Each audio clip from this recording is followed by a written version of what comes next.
अखेर लक्ष्मीबाई देशमुख उपजिल्हा रुग्णालय येथे मिळाले city scan machine.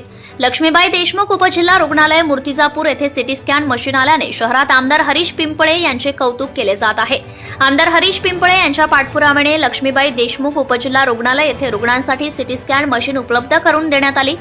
Shrimati Lakshmibai Deshmukh उपजिल्हा रुग्णालय मूर्तिजापूर येथे सार्वजनिक आरोग्य विभाग, महाराष्ट्र शासन, उपसंचालक आरोग्य सेवा अकोला मंडळ अकोला तसेच जिल्हा शल्य चिकित्सक सामान्य रुग्णालय अकोला यांच्या संयुक्त विद्यमाने कृष्ण डायग्नोस्टिक प्रायव्हेट लिमिटेड यांच्या मार्फत श्रीमती लक्ष्मीबाई देशमुख उपजिल्हा रुग्णालय मूर्तिजापूर येथे नवीन सिटी स्कॅन सेंटरचे उद्घाटन आयोजित करण्यात आले होते।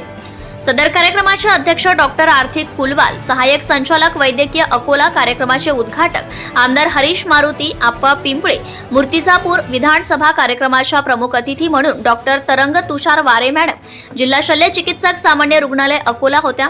तसेच कार्यक्रमाकरिता विशेष लाभलेले अतिथी म्हणून सुनील लशुवाणी, एश बंडू पाटील लांडे, सुभाष गोसावी, रुग्ण कल्याण समिती सदस्य भूषण कोकाटे, माजी नगराध्यक्ष मोनालीताई गावंडे, रितेश सबाजकर, सचिन देशमुख, कोमल तायडे, कमलाकर गावंडे, अमोल प्रजापती प्रामुख्याने उपस्थित होते। कार्यक्रमाचे प्रास्ताविक वैद्यकीय अधीक्षक डॉक्टर राजेंद्र नेमाडे यांनी केले, तर आपल्या अध्यक्ष भाषणात हरीश पिंपळे यांनी दवाखाना अद्ययावत करण्यासाठी भविष्यात देखील प्रयत्नरत राहणार असल्याचं सांगितलंय। कृष्ण डायग्नोस्टिक प्रायव्हेट लिमिटेडचे प्रतिनिधी डॉक्टर परिमल सावंत, निर्मल संचेती, धीरज टाक, प्रणय पंथ, किशोर गीते, बाबाराव दुबे, कपिल देशमुख व अमित धारक उपस्थित होते। या कार्यक्रमाचे सूत्रसंचालन अजय सिंग चौहान यांनी केले। तसेच आभार प्रदर्शन अनिता पजई, सहाय्यक अधिकारी सेविका यांनी केले।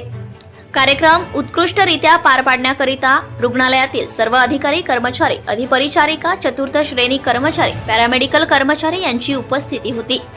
सत्यशोधक न्यूज चॅनलसाठी मूर्तिजापूर तालुका प्रतिनिधी नागुराव तायडे, मुख्य संपादक Santosh Gavai, Akola. Subscribe now and press the bell icon. Never miss an update.